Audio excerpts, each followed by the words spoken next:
여호와께서 말씀하신 대로 사라를 돌보셨고 여호와께서 말씀하신 대로 사라에게 행하셨으므로 사라가 임신하고 하나님이 말씀하신 시기가 되어 노년의 아브라함에게 아들을 낳으니 아브라함이 그에게 태어난 아들 곧 사라가 자기에게 낳은 아들을 이름하여 이삭이라 하였고 그 아들 이삭이 난 지 8일 만에 그가 하나님이 명령하신 대로 할례를 행하였더라.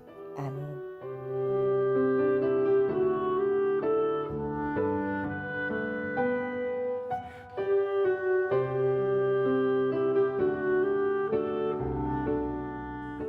샬롬, 복된 화요일 아침입니다. 오늘은 창세기 21장 1절로 21절의 말씀하신 대로 이 제목으로 하나님 말씀 나누겠습니다. 오늘 보면 참 어렵습니다. 1절부터 6절까지를 보시면 이 말씀하신 대로의 내용을 통해서 너무나 좋은 것이 있기 때문에 여기까지는 괜찮아요. 그런데 여러분, 오늘 보면 7절로 이제 21절까지를 보시면 그 말씀하신 대로 따라야 했기 때문에 아버지로서 아내, 아들을 냉정하게 내쳐야만 하는 참 힘들고 어려운 이야기 역시 오늘 본문에 나오고 있습니다. 참 쉽지 않은 본문입니다. 자, 먼저 1절부터 6절까지를 보시면 1절을 보시죠. 여호와께서 말씀하신 대로 사라를 돌보셨고 여호와께서 말씀하신 대로 사라에게 행하셨으므로. 자, 오늘 본문의 초점이 어디에 있습니까? 두 번이나 반복되는 것. 여러분, 반복되는 단어는 절대 놓치지 마세요. 왜 반복합니까? 중요하니까. 왜 반복합니까? 그것을 통하여 오늘 우리에게 하나님의 말씀하심이 있기 때문이죠. 오늘 말씀의 제목 그대로입니다. 하나님께서 말씀하신 대로예요. 하나님께서 말씀하신 대로. 2절도 보세요. 사라가 임신하고 하나님이 말씀하신 시기가 되어 노년의 아브라함에게 아들을 낳으니. 계속해서 하나님이 말씀하신 대로가 이어지고 있죠. 4절로도 가보실까요? 그 아들 이삭이 난 지 8일 만에 그가 하나님이 명령하신 대로 할례를 행하였더라. 자, 20장의 아브라함은 하나님을 향한 불신, 자기 아집과 이 방법으로만 내가 살 수 있어 라는 자기 생각에 대한 확신으로 인하여 하나님이 보시기에 합당치 않은 거짓됨을 행하였죠. 하지만 그 사건을 통하여서도 하나님은 당신의 약속을 이루 가시지 않았습니까? 하나님의 신실하심, 하나님의 그 약속하심. 내가 어떠하든지 내 조건, 내 상황, 내 여건이 아니라 하나님의 하나님 되심에 대한 하나님이 이유가 되셔서 그 모든 것을 이끌어 가셨음을. 그래서 오늘 본문 1절에서 또한 2절에서 4절에서 하나님이 말씀하신 대로 이 이야기가 펼쳐져 나아가는 것은요, 그러한 아브라함의 그 어떠함이 아니라 하나님의 어떠함으로 인하여 이루어져 나아감을 계속해서 우리들로 하여금 보여주고 있는 것이죠. 하나님은 약속하셨기에 그 약속을 이루셨고 그 말씀하신 대로 노년의 100세의 아브라함에게 90세 사라에게 하나님의 그 약속의 씨앗 이삭 웃다. 오늘 본문 6절을 보세요. 사라가 이르되 하나님이 나를 웃게 하시니 듣는 자가 다 나와 함께 웃으리로다. 이삭, 진정한 하나님을 향한 웃음의 이야기가 이 가정 가운데 꽉 차고 있습니다. 할렐루야죠. 여러분, 이 하나님, 나를 웃게 하시는 하나님이 우리의 삶을 이끌어가는 줄 믿습니다. 하나님이 우리를 웃게 하셔요. 하나님이 우리의 삶 속에 하나님의 그 이야기를 써내려 가신단 말이죠. 어떻게 해요? 말씀하신 대로. 이게 오늘 모든 것의 초점입니다. 자, 여기까지만 있으면 얼마나 좋겠어요. 그런데 오늘 본문은 7절 이하에서 계속되어지고 있습니다. 문제가 발생합니다. 8절입니다. 아이가 자라매 젖을 떼고 이삭이 젖을 떼는 날에 아브라함이 큰 잔치를 베풀었더라. 9절. 사라가 본즉 아브라함의 아들 애굽 여인 하갈의 아들이 이삭을 놀리는지라. 여러분 86세에 이스마엘을 낳았습니다. 그리고 100세의 아들 이삭을 낳았기 때문에 이스마엘과 이삭의 나이 차이는 14살 차이예요. 거기다가 오늘 8절 아이가 자라매 젖을 떼고, 젖을 떼는 시기가 뭐 이때까지다는 건 아니지만 대략 한 길게 봐도 한 2년 정도를 보지 않습니까? 요즘은 뭐 우리 엄마들이 더 빠르죠. 뭐 1년 안에도 뭐 젖을 다 떼기도 하는데요. 대략 한 2년 정도의 시간을 잡고, 그러면 티네이저 한 16살, 오늘날로 말하면 중3 정도의 나이가 되지 않았겠습니까? 자, 중3 된 이스마엘이 이제 한 2~3살 된 동생 이삭을 막 놀리고 있는 거예요. 자, 놀리고 있습니다. 바로 이러한 갈등의 상황 속에 이제 오늘 본문에서 참 힘든 이야기가 나오는 거죠. 10절을 보십시오. 그가 아브라함에게 이르되 이 여종과 그 아들을 내쫓으라. 이 종의 아들은 내 아들 이삭과 함께 기업을 얻지 못하리라 하므로. 여러분, 이렇게 말하는 사라가 너무나 참 좀 야멸차게 보이십니까? 네, 그렇게 보일 수 있죠. 하지만 오늘 본문의 초점은 말씀하신 대로라는 사실을 잊으시면 안 됩니다. 아브라함과 사라 부부에게는 이미 하나님의 말씀하심이 있었습니다. 그리고 그 말씀하심을 어김으로 인하여서 남편이 자신을 불신하고 누이라고 속이면서 그랄 왕 아비멜렉에게 내어주는 사건이 어제 우리가 보았습니다. 이러한 사건들을 통하여서 이 부부 가운데 하나님의 말씀하신 대로가 얼마나 엄중하고 그것을 어기는 순간 얼마나 두려움 가운데 내 삶이 피폐해지는지, 반대로 그 말씀이 내 이해가 되지 않는다 할지라도 그 말씀을 붙잡고 가는 그 순간 하나님의 이루 나가심이 얼마나 큰지를 이 부부는 아주 리얼하게, 아주 생생하게 경험했던 사람들임을 잊지 마십시오.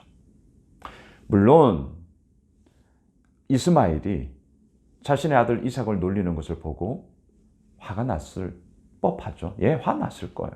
하지만 단지 그걸로 인하여서 이 얘기를 하느냐, 사라를 그렇게 이렇게 취급하시면 안 됩니다. 단지 그런 것은 아닌 거죠. 자, 11절. 아브라함이 그의 아들로 말미암아 그 일이 매우 근심이 되었더니 당연한 거죠. 하갈은 첩입니다. 아내잖아요. 이스마엘은 자기 아들이에요. 자기 피가 있는 아들이란 말이죠. 당연히 근심이 되죠. 자, 이 근심되는 상황 속에 오늘 보면 12절. 하나님이 아브라함에게 이르시되. 자, 오늘 말씀의 제목 절대 잊지 마세요. 말씀하신 대로입니다. 내 아이나 내 여종으로 말미암아 근심하지 말고 사라가 내게 이런 말을 다 들으라. 이삭에게서 나는 자라야 내 씨라 부를 것임이니라. 이 말씀을 언제 하셨습니까? 이미 하나님께서 이 말씀을 하셨고 이 말씀을 지키지 못해서 이스마엘을 놓은 거 아닙니까? 하나님은 다시 한번 당신의 뜻이 어디에 있는지를 지금 말씀하고 계시죠. 밝히 보여주고 계신단 말이죠. 13절. 그러나 여종의 아들도 내 신이, 예, 내 신이 내가 그로 한 민족을 이루게 하리라 하신지라. 자, 보십시오. 아버지 아브라함의 입장에서는 참 힘든 시간임에 분명합니다. 근심이 있어요. 하지만 그 근심 가운데서도 하나님은 말씀하세요. 걱정 마, 근심하지 마. 그 역시 너시다. 내가 그도 책임질 거야. 여러분, 하나님의 말씀하심이 결국 우리를 이끌어 갑니다. 그리고 오늘 본문의 아주 특징적인 것. 제가 지금 이스마엘이라고 호칭을 했지만 오늘 본문에서는 이스마엘이라 호칭하지 않습니다. 9절 보시면 하갈의 아들, 10절에서는 이 여종과 그 아들. 자, 이런 식으로 그 아이, 이런 식으로 제가 뒤에 다 읽지는 않겠습니다만 이스마엘이라는 이름을 부르지 않아요. 왜? 이스마엘이라는 뜻은요, 하나님이 들으시다라는 뜻입니다. 그런데 지금의 이 현실 속에 이스마엘, 하갈, 그의 삶 가운데는 하나님의 들으심, 하나님의 응답하심, 이것이 그들의 삶 가운데는 없었다라는 것을 지금 우리에게 보여주고 있습니다. 없었어요. 하지만 하나님의 약속은요, 아주 모멸차게 하갈과 이스마엘을 다 내팽겨치는 것이 아니라 약속하셨죠. 그 아이에게도 민족을 이루게 할 것이다. 그리고 어떠한 일들이 발생합니까? 자, 17절로 내려가 보실까요? 하나님이 그 어린아이의 소리를 들으셨으므로 하나님의 사자가 하늘에서부터 하갈을 불러 이르시되 하갈아 무슨 일이냐? 두려워하지 말라. 하나님이 저기 있는 아이의 소리를 들으셨나니. 하나님이 들으시다. 이게 뭐예요? 이스마엘. 오늘 본문에서는 그 아이라고 지칭합니다. 이스마엘이라고 하지 않아요. 왜요? 그의 삶 가운데 하나님의 말씀하심이 들음, 이 사건이 없었거든요.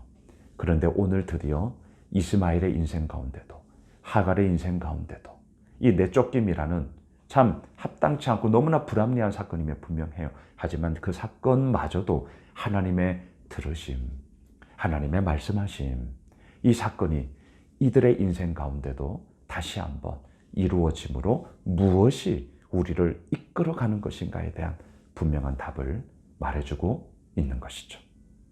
말씀을 정리하겠습니다. 오늘 말씀, 하나님이 말씀하신 대로, 그 말씀하신 대로 우리는 나아가야 하는 것입니다. 그 속에 웃음, 이삭의 이야기도 있고요. 또한 그 속에 내쫓아야 하는 그러한 참 마음 아픈 이야기, 근심의 이야기, 하지만 내쫓아야 했죠. 왜요? 그 과정을 통하여서 하갈과 이스마엘 역시 하나님의 말씀하심을 듣고 또한 그 들음을 통하여서 하나님 앞에 설 수 있는 기회가 있기 때문인 것입니다.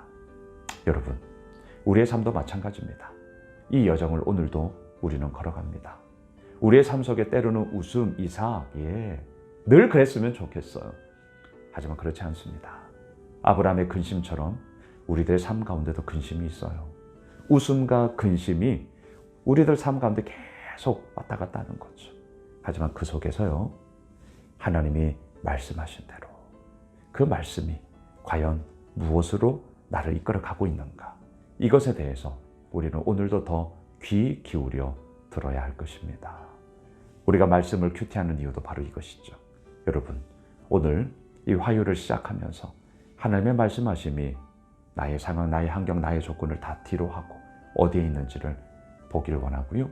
그 속에서 우리가 진정 나를 웃게 하시는 하나님, 이제는 그 하나님을 우리가 또한 웃게 만드는 그런 복된 인생으로 살아가시길 주의 이름으로 축복합니다. 기도합시다.